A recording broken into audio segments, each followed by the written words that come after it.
നമസ്കാരം, എല്ലാ കൂട്ടുകാർക്കും ഇൻസൈറ്റ് ലേണിംഗിന്റെ പുതിയൊരു വീഡിയോയിലേക്ക് സ്വാഗതം. നമ്മൾ പഠിച്ചുകൊണ്ടിരുന്നത് എഫക്ട്സ് ഓഫ് ഇലക്ട്രിക് കറന്റ് എന്ന് പറയുന്ന ഒരു ചാപ്റ്ററിലെ കുറച്ച് കാര്യങ്ങളാണ്. അതിലെ ഒരു 3 ചെറിയ കാര്യങ്ങൾ കൂടി നമുക്ക് ഇന്നത്തെ വീഡിയോയിലൂടെ പഠിക്കാം. നമ്മളുടെ വീടുകളിൽ തന്നെ സാധാരണ ഉപയോഗിക്കുന്ന soldering iron box, water heater, induction cooker തുടങ്ങിയവ ഹീറ്റിംഗ് എഫക്ട് ഓഫ് ഇലക്ട്രിസിറ്റിയിൽ വർക്ക് ചെയ്യുന്ന നമ്മളുടെ ഹോം അപ്ലയൻസ് ആണ്. അപ്പോൾ ഇതില് എല്ലാത്തിലും പ്രധാനമായി നടക്കുന്ന എനർജി ചേഞ്ച് എന്താണെന്ന് ചോദിച്ചാൽ അവിടെയെല്ലാം ഇലക്ട്രിക്കൽ എനർജിയെ ഹീറ്റ് എനർജി ആയിട്ട് കൺവേർട്ട് ചെയ്യുന്നു. ഈ ഒരു 4 അപ്ലയൻസുകൾ നമ്മൾ പരിശോധിക്കുകയാണെങ്കിൽ ഇതിന് 4നും കോമൺ ആയിട്ടുള്ള ഒരു ഭാഗമുണ്ട്. ആ കോമൺ ആയിട്ടുള്ള ഭാഗത്തിൽ വെച്ചാണ് ഇലക്ട്രിക്കൽ എനർജിയെ ഹീറ്റ് എനർജി ആയിട്ട് കൺവേർട്ട് ചെയ്യുന്നത്. ആ ഭാഗത്തെ നമ്മൾ വിളിക്കുന്ന പേരാണ് ഹീറ്റിംഗ് കോയിൽ. അപ്പോൾ എന്തുകൊണ്ടായിരിക്കാം ഹീറ്റിംഗ് കോയിൽ ഉണ്ടാക്കിയിരിക്കുന്നത്? എന്തായിരിക്കാം ഹീറ്റിംഗ് കോയിലിന്റെ പ്രത്യേകതകൾ? അപ്പോൾ സാധാരണഗതിയിൽ ഈ പറയുന്ന ഹോം അപ്ലയൻസിലൊക്കെ ഹീറ്റിംഗ് കോയിലായിട്ട് ഉപയോഗിക്കുന്നത് നിക്രോം എന്ന് പറയുന്ന ഒരു അലോയ് ആണ്. നിക്രോം എന്ന് പറയുന്ന അലോയ് നിക്കലിന്റെയും ക്രോമിയത്തിന്റെയും അയണിന്റെയും കൂടിച്ചേർന്ന ഒരു അലോയ് ആണ് നമ്മൾ സാധാരണഗതിയിൽ ഹീറ്റിംഗ് കോയിലായിട്ട് ഉപയോഗിക്കുന്നത്. ഇനി എന്തുകൊണ്ടായിരിക്കാം നിക്രോമിനെ ഹീറ്റിംഗ് കോയിലായിട്ട് ഉപയോഗിക്കാനുള്ള കാരണം എന്ന് ചോദിച്ചു കഴിഞ്ഞാൽ നമുക്ക് 3 കാര്യങ്ങൾ പറയാൻ കൊണ്ട് പറ്റും. ഒന്ന്, ഹൈ റെസിസ്റ്റിവിറ്റി. ഈ നിക്രോം എന്ന് പറയുന്ന അലോയ് ഉയർന്ന റെസിസ്റ്റിവിറ്റി ഉള്ള ഒരു സബ്സ്റ്റൻസ് ആണ്, ഒരു മെറ്റീരിയൽ ആണ്. രണ്ടാമതായിട്ട് ഹൈ മെൽറ്റിംഗ് പോയിന്റ്. ഉയർന്ന താപനിലയിൽ മാത്രമേ എന്ത് ചെയ്യത്തുള്ളൂ, ഇത് ഉരുകാനെ കൊണ്ട് തുടങ്ങത്തുള്ളൂ. മൂന്നാമത്തെ പോയിന്റ് എന്ന് പറഞ്ഞു കഴിഞ്ഞാൽ എന്താണ്? Ability to remain red hot condition for a long time without getting oxidise. ഒരുപാട് സമയത്തേക്ക് ഉയർന്ന താപനിലയിൽ നിലനിൽക്കുവാനെ കൊണ്ട് ഈ പറയുന്ന അലോയ്ക്ക് സാധിക്കും. അപ്പോ എന്തൊക്കെയാണ്, what are the peculiarities of heating coil എന്ന് ചോദിച്ചു കഴിഞ്ഞാൽ നമുക്ക് എന്ത് എഴുതാം? ഈ 3 പോയിന്റ് എഴുതാം. അല്ലെങ്കിൽ what are the peculiarities of nichrome എന്ന് ചോദിച്ചു കഴിഞ്ഞാലും നമുക്ക് ഈ ഒരു 3 പോയിന്റുകൾ എഴുതാനെ കൊണ്ട് സാധിക്കും. അപ്പോൾ നമ്മൾ ഈ ഒരു ഭാഗത്ത് നിന്ന് കൃത്യമായിട്ട് പഠിക്കേണ്ടത് ഏത് മെറ്റീരിയൽ ഉപയോഗിച്ചുകൊണ്ടാണ് ഹീറ്റിംഗ് കോയിൽ ഉണ്ടാക്കേണ്ടത്. ഏത് മെറ്റീരിയൽ ആണെന്ന് വെച്ച് കഴിഞ്ഞാൽ നമ്മൾ എന്ത് പറയണം? നിക്രോം. നിക്രോം എന്ന് പറയുന്നത് എന്താണ്? An alloy of nickel, chromium and iron ആണ്. ഒപ്പം തന്നെ നിക്രോമിന്റെ പ്രത്യേകതകൾ, അതിന്റെ പെക്യൂലിയാരിറ്റീസ് ചോദിക്കുകയാണെങ്കിൽ high resistivity, high melting point, ability to remain red hot condition for a long time without getting oxidised. Safety fuse. Heating effect of ഇലക്ട്രിസിറ്റിയിൽ work ചെയ്യുന്ന ഒരു ഡിവൈസ് ആണ് നമ്മളുടെ സേഫ്റ്റി ഫ്യൂസ് എന്ന് പറയുന്നത്. സേഫ്റ്റി ഫ്യൂസിന്റെ മെയിൻ പാർട്ട് എന്ന് പറയുന്നത് ഫ്യൂസ് വയർ ആണ്. ഫ്യൂസ് വയർ എന്ന് പറഞ്ഞു കഴിഞ്ഞാൽ ടിന്നിന്റെയും ലെഡിന്റെയും ഒരു അലോയ് ആണ്. അതിന്റെ പ്രത്യേകത എന്താണെന്ന് ചോദിച്ചു കഴിഞ്ഞാൽ വളരെ കുറഞ്ഞ ഒരു മെൽറ്റിംഗ് പോയിന്റ് ആയിരിക്കും ഈ ഫ്യൂസ് വയറിന് ഉള്ളത്. അതായത് വളരെ ചെറിയ താപനിലയിൽ തന്നെ ഫ്യൂസ് വയർ എന്ത് ചെയ്യും? ഉരുകും. നമുക്ക് തന്നെ അറിയാം, നമ്മളുടെ വീട്ടിലെ വയറിംഗ് പരിശോധിച്ച് കഴിയുകയാണെങ്കിൽ ഒരു ഫ്യൂസ് ഉണ്ടായിരിക്കും. അതേപോലെ തന്നെ നമ്മളുടെ വീട്ടിലെ എല്ലാ ഇലക്ട്രിക്കൽ അപ്ലയൻസ് പരിശോധിച്ച് കഴിഞ്ഞാലും അതിനകത്ത് ഒരു ഫ്യൂസ് ഉണ്ടായിരിക്കും. ആ ഫ്യൂസിനെ നമ്മൾ പറയുന്ന പേര് സേഫ്റ്റി ഫ്യൂസ് എന്നാണ്. എന്തുകൊണ്ടാണ് ഇതിനെ സേഫ്റ്റി ഫ്യൂസ് എന്ന് പറയുന്നത്? നമ്മൾക്ക് നമ്മളുടെ വീടിനും സ്വത്തിനും ജീവനും ഒക്കെയും ഇലക്ട്രിക്കൽ സർക്യൂട്ടുകളിൽ നിന്നും സുരക്ഷ ഉറപ്പുവരുത്തുന്നതിന് വേണ്ടിയിട്ടാണ് സേഫ്റ്റി ഫ്യൂസുകൾ നമ്മൾ ഉപയോഗിച്ചിരിക്കുന്നത്. ചില സന്ദർഭങ്ങളിൽ നമ്മളുടെ വീട്ടിലേക്ക് കറണ്ടിന്റെ ഓവർലോഡിങ്ങോ ഷോർട്ട് സർക്യൂട്ടോ ഒക്കെ ഉണ്ടാവാനുള്ള സാധ്യതയുണ്ട്. ഈ സമയത്തെല്ലാം തന്നെ നമ്മൾക്ക് ഇലക്ട്രിക്കൽ ഷോക്ക് ഏൽക്കുവാനുള്ള സാധ്യത വളരെയധികം കൂടുതൽ ആണ്. ആ സമയത്താണ് നമ്മളുടെ ഈ സേഫ്റ്റി ഫ്യൂസിന്റെ ഉപയോഗം വരുന്നത്. എപ്പോഴാണോ നമ്മളുടെ സർക്യൂട്ടിൽ പെർമിസിബിൾ ലിമിറ്റിന് മുകളിൽ കറണ്ട് കടന്നു പോകുന്നത്, ആ സമയത്ത് സേഫ്റ്റി ഫ്യൂസ് എന്ത് ചെയ്യും? മെൽറ്റ് ചെയ്യുകയും സർക്യൂട്ടിനെ ബ്രേക്ക് ചെയ്യുകയും ചെയ്യുന്നു.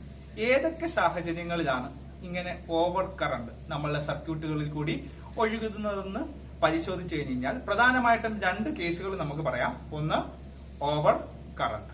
രണ്ടാമത്തെ സിറ്റുവേഷൻ എന്ന് പറയുന്നത് ഷോർട്ട് സർക്യൂട്ട്. ഈ സമയങ്ങളിലെല്ലാം എങ്ങനെയാണ് സേഫ്റ്റി ഫ്യൂസ് നമ്മൾക്ക് സേഫ്റ്റി എൻഷുർ ചെയ്യുന്നതെന്ന് നമുക്കൊന്ന് പരിശോധിക്കാം.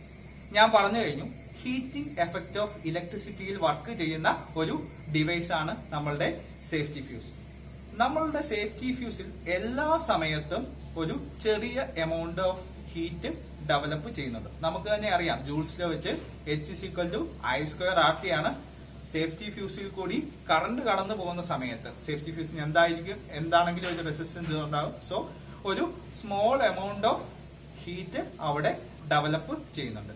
ഏത് സമയത്താണോ കറണ്ട് നമ്മളുടെ പെർമിസിബിൾ ലിമിറ്റിലും അധികമാകുന്നത് ആ സമയത്ത് സേഫ്റ്റി ഫ്യൂസിൽ കൂടി ഒഴുകുന്ന കറണ്ടും കൂടും.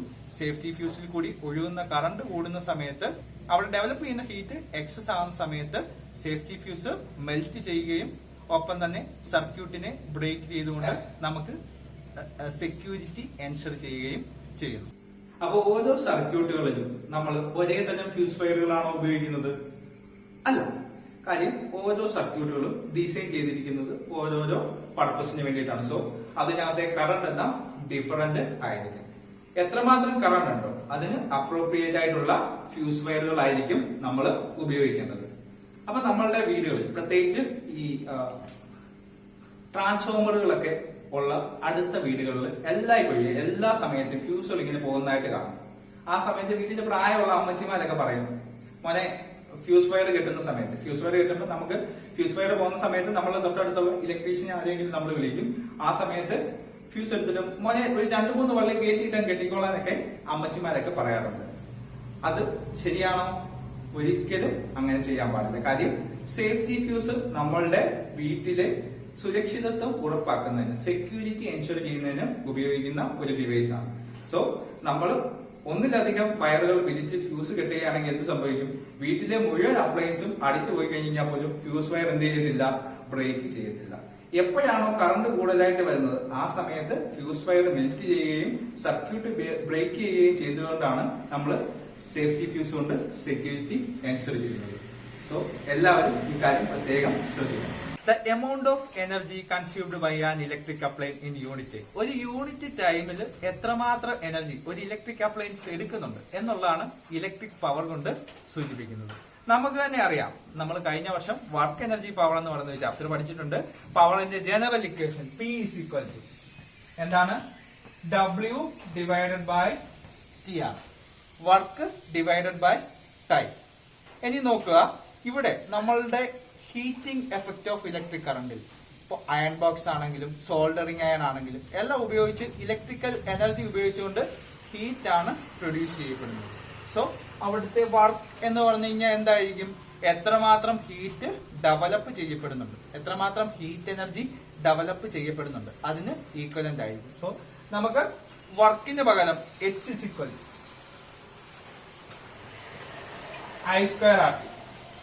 നമുക്കറിയാം ജൂൾസിലോ വെച്ചിട്ട് H= എന്താണ്? I²RT. അവിടെ ഉണ്ടാകുന്ന എത്രമാത്രം ഹീറ്റ് എനർജി ഡെവലപ്പ് ചെയ്യപ്പെടുന്നുണ്ട് അതാണ് ഇവിടെ നടക്കുന്ന വർക്ക്. സോ വർക്കിന് പകരം നമുക്ക് എന്ത് സബ്സ്റ്റിറ്റ്യൂട്ട് ചെയ്ത് കൊടുക്കാനെ കൊണ്ട് പറ്റും? ഹീറ്റ് സബ്സ്റ്റിറ്റ്യൂട്ട് ചെയ്ത് കൊടുക്കാനെ കൊണ്ട് പറ്റും. P = H/T. ഓർ Hന്റെ നമുക്ക് ജൂൾസ് ലോയിൽ നിന്ന് H=I²RT ആണ്. Hന്റെ പകരം നമുക്ക് എന്ത് കൊടുക്കാം? I²RT divided by T. നോക്കുക, 2 ടൈം ഉണ്ട്. ടൈമുകൾ നമ്മൾ ക്യാൻസൽ ചെയ്ത് പോകുമ്പോഴത്തേക്കിന് P പവർ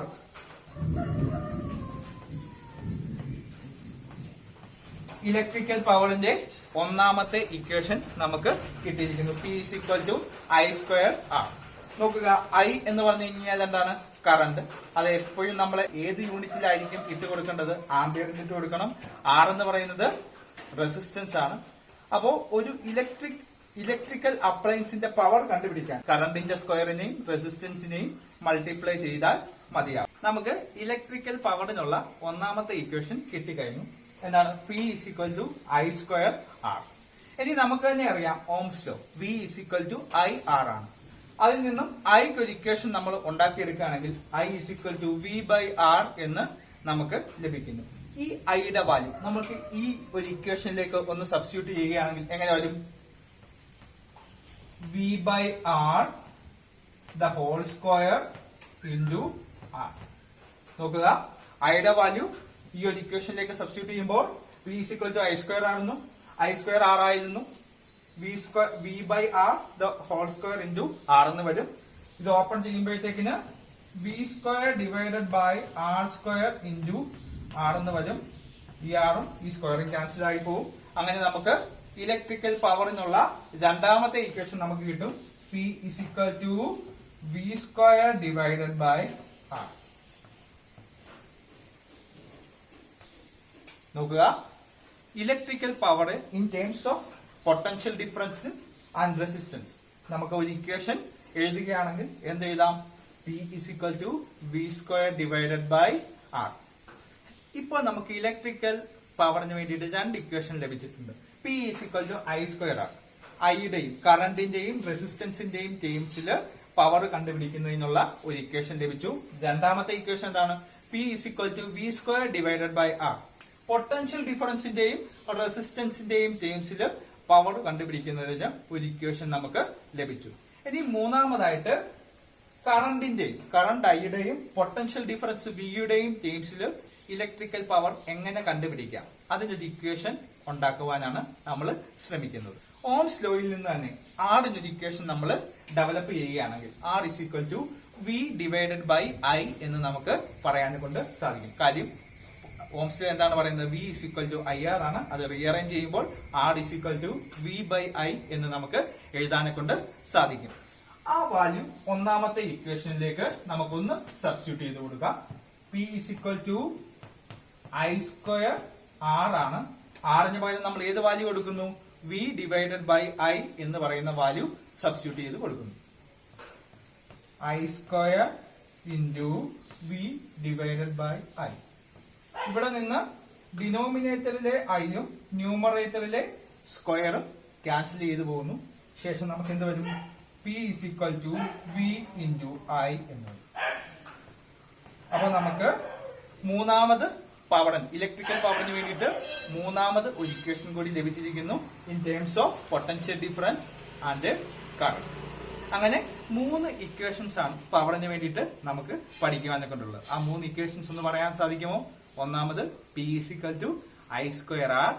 രണ്ടാമത്തെ equation P is equal to V square divided by R. മൂന്നാമതായി in terms of potential difference and current P is equal to V into I. നമുക്ക് തന്നെ അറിയാം പവറിന്റെ ജനറൽ ഇക്വേഷൻ എന്താണ്? P is equal to W divided by T. Work divided by time. ഇനി പവറിന്റെ ഒരു unit എന്താണെന്ന് ചോദിച്ചു കഴിഞ്ഞാൽ നമുക്ക് ഈ ഇക്വേഷനിൽ നിന്ന് എന്ത് പറയാനെ കൊണ്ട് സാധിക്കും? Unit of work divided by unit of time. Unit of power is equal to unit of work divided by unit of time. ഇനി യൂണിറ്റ് ഓഫ് വർക്ക് എന്താണ്? യൂണിറ്റ് ഓഫ് വർക്ക് ജൂൾ ആണ്. Divided by unit of time എന്താണ്? Second ആണ്. നോക്കുക, പവറിനൊരു unit പറയുകയാണെങ്കിൽ നമുക്ക് joule per second എന്ന് പറയാനെ കൊണ്ട് സാധിക്കും. ഈ ജൂൾ പെർ സെക്കൻഡിനെയാണ് നമ്മൾ വാട്ട് എന്ന് പറയുന്നത്. അപ്പോ പവറിന്റെ യൂണിറ്റ് ആണ് വാട്ട്. അപ്പൊ നമുക്കൊരു പ്രോബ്ലത്തിലേക്ക് വരാം. പ്രോബ്ലം നോക്കാം. A heating appliance has A resistance of 115 ohm. If 2 ampere current flows through it, what is the power of the appliance? നോക്കുക, നമുക്ക് രണ്ട് കാര്യങ്ങൾ തന്നിട്ടുണ്ട്. എന്തൊക്കെ കാര്യങ്ങളാണ് തന്നിരിക്കുന്നത്? ഒരു ക്വസ്റ്റ്യൻ കിട്ടി കഴിഞ്ഞ് കഴിഞ്ഞാൽ നമ്മൾ ആദ്യം എന്താ ചെയ്യുന്നത്? എന്തൊക്കെ കാര്യങ്ങൾ തന്നിട്ടുണ്ടെന്ന് നോക്കുക. അവിടെ റെസിസ്റ്റൻസ് 115 ഓം ആണെന്ന് തന്നിട്ടുണ്ട്. ഒപ്പം തന്നെ കറണ്ട് I 2 ആംപിയർ ആണെന്ന് തന്നിട്ടുണ്ട്. സോ നമുക്ക് അത് രണ്ടും ഒന്ന് എഴുതാം. R is equal to 115 ohm. അത് നമുക്ക് ചോദ്യത്തിനകത്ത് തന്നിട്ടുണ്ട്. I is equal to 2 ampere. ഇനി നോക്കുക, നമുക്ക് ഐയും ആറും വളരെ ഡയറക്റ്റ് ആയിട്ട് ക്വസ്റ്റ്യനകത്ത് തന്നെ തന്നിട്ടുണ്ട്. ഐയും ആറും തമ്മിൽ റിലേറ്റ് ചെയ്യുന്ന പവറിന്റെ ഇക്വേഷൻ ഏതാണെന്ന് അപ്പൊ നോക്കുക. P is equal to I square R എന്നൊരു ഇക്വേഷൻ നമ്മൾ ആദ്യമേ പഠിച്ചിട്ടുണ്ട്. സോ ഐ തന്നിട്ടുണ്ട്, ആറും തന്നിട്ടുണ്ട്. നമുക്ക് ആ വാല്യൂസ് സബ്സ്റ്റിറ്റ്യൂട്ട് ചെയ്ത് കൊടുക്കാം. ഐ എന്ന് പറയുമ്പോൾ 2 ആംപിയർ ആണ്. So 2 square into 115. This is equal to 4 into 115. 460 watt. അപ്പൊ നമുക്ക് തന്നിരിക്കുന്ന വാല്യൂസ് ഇക്വേഷനിലേക്ക് സബ്സ്റ്റിറ്റ്യൂട്ട് ചെയ്ത് സോൾവ് ചെയ്യുമ്പോഴത്തേക്കിന് നമുക്ക് ഈ ഒരു അപ്ലയൻസിന്റെ പവർ കിട്ടി. എത്രയാണ്? 460 വോൾട്ട്. അപ്പൊ നമുക്ക് രണ്ടാമത്തെ ചോദ്യത്തിലേക്ക് പോവാം. An appliance of power 540 volt is used in a branch circuit. If the voltage is 230 volt, what is its amperage? നോക്കുക, ഇവിടെ ആംപിയറേജ് ആണ് കണ്ടുപിടിക്കേണ്ടത്. ആംപിയറേജ് എന്ന് പറഞ്ഞു കഴിഞ്ഞാൽ എന്താണ്? The ratio of power to the voltage. അതിനെയാണ് നമ്മൾ ആംപിയറേജ് എന്ന് പറയുന്നത്. അല്ലെങ്കിൽ ആ സർക്യൂട്ടിനകത്ത് എത്രമാത്രം കറണ്ട് ഒഴുകാനെ കൊണ്ട് പറ്റും, അതുകൊണ്ട് അതിനെയാണ് ആംപിയറേജ് എന്ന് സൂചിപ്പിക്കുന്നത്. സോ നമുക്കിവിടെ കറണ്ട് ഒന്ന് കണ്ടുപിടിച്ചാൽ മതി. നമുക്ക് എന്തൊക്കെ കാര്യങ്ങൾ തന്നിട്ടുണ്ട്? പവർ തന്നിട്ടുണ്ട്. പി 540 വോൾട്ട്, അതൊരു പവർ ആണ്. So 540 what. അടുത്തത് വോൾട്ടേജ് തന്നിട്ടുണ്ട്. വി 230 വോൾട്ട് തന്നിട്ടുണ്ട്. ഇനി നമുക്ക് എന്താ കണ്ടുപിടിക്കേണ്ടത്? ആംപിയറേജ്, അല്ലെങ്കിൽ എത്രമാത്രം കറണ്ട് ആ സർക്യൂട്ടിനകത്തൂടെ സേഫ് ആയിട്ട് ഒഴുകാൻ പറ്റും. നമുക്ക് തന്നെ അറിയാം, പി ഉണ്ട്, വി ഉണ്ട്. പവറിനെയും വോൾട്ടേജിനെയും കറണ്ടിനെയും തമ്മിൽ ബന്ധിപ്പിക്കുന്ന ഒരു ഇക്വേഷൻ നമ്മൾ പഠിച്ചിട്ടുണ്ട്. എന്താണത്? P is equal to V into I. ഇതിൽ നിന്ന് കറണ്ട് ഐ കണ്ടുപിടിക്കാനൊക്കെ I is equal to equation rearrange ചെയ്ത് കഴിഞ്ഞാൽ വി ഇക്വേഷന്റെ ഈസ് ഈക്വൽ ടു ഇപ്പുറത്തേക്ക് പോകുമ്പോൾ ഡിവിഷൻ ആവും. P is equal P divided I is equal to P divided by V എന്ന് കിട്ടും. Or 540 divided by 230, which is equal to 2.34 ampere. നോക്കുക, അങ്ങനെ ഈ സർക്യൂട്ടിന്റെ ആംപിയറേജ് നമുക്ക് എത്ര കിട്ടും? 2.34 ആംപിയർ. അപ്പോ ഇൻസൈറ്റ് ലേണിംഗിലെ കണ്ടുകൊണ്ടിരിക്കുന്ന എല്ലാ കൂട്ടുകാർക്കും വേണ്ടി ഒരു ഹോംവർക്ക് ചോദ്യമാണ് ഞാനിവിടെ നൽകിയിരിക്കുന്നത്. ആ ചോദ്യം ഒന്ന് നമുക്ക് നോക്കാം. A current of 0.4 ampere flows through an electric bulb working at 230 volt. What is the power of the bulb? നോക്കുക, ഈ ചോദ്യത്തിൽ നിന്നും ഇവിടെ ഉപയോഗിച്ചിരിക്കുന്ന ബൾബിന്റെ പവർ നമുക്ക് കണ്ടുപിടിക്കണം. അപ്പൊ ആദ്യം എന്താണ് ചെയ്തിരിക്കുന്നത്? ചോദ്യത്തിനകത്ത് തന്നിരിക്കുന്നത് എന്തൊക്കെയാണെന്ന് ഒന്ന് എടുത്ത് എഴുതുക. ഇവിടെ എന്തൊക്കെ തന്നിട്ടുണ്ട് നിങ്ങൾക്ക് ചെയ്യുമ്പോൾ എളുപ്പത്തിന് വേണ്ടിയിട്ടാണ് ഞാൻ ഈ ഒരു ചോദ്യം എക്സ്പ്ലെയിൻ ചെയ്തു തരുന്നത്. നോക്കുക, കറണ്ട് 0.4 ആംപിയർ ആണെന്ന് തന്നിട്ടുണ്ട്. വോൾട്ടേജ് 230 വോൾട്ട് ആണെന്ന് തന്നിട്ടുണ്ട്. പവർ ആണ് കണ്ടുപിടിക്കേണ്ടത്. പവറും കറണ്ടും വോൾട്ടേജും തമ്മിൽ റിലേറ്റ് ചെയ്യുന്ന ഇക്വേഷൻ നമ്മൾ പഠിച്ചു കഴിഞ്ഞു. അപ്പൊ ആ ഇക്വേഷൻ വെച്ചിട്ട് ഈ ബൾബിന്റെ പവർ എല്ലാവരും കണ്ടുപിടിക്കാനെ കൊണ്ട് ശ്രമിക്കുക. ഇന്നത്തെ നമ്മളുടെ ഫിസിക്സിന്റെ ക്ലാസ് എല്ലാവർക്കും ഇഷ്ടമായി എന്ന് വിചാരിക്കുന്നു. നിങ്ങൾക്ക് അങ്ങനെ ഇഷ്ടപ്പെട്ടിട്ടുണ്ടെങ്കിൽ നിങ്ങളുടെ സുഹൃത്തുക്കൾക്ക് നിങ്ങൾ തീർച്ചയായിട്ടും ഇത് ഷെയർ ചെയ്ത് കൊടുക്കുക. ഒപ്പം തന്നെ ഞങ്ങളുടെ വീഡിയോസ് ലൈക്ക് ചെയ്യുക, കമന്റ് ചെയ്യുക.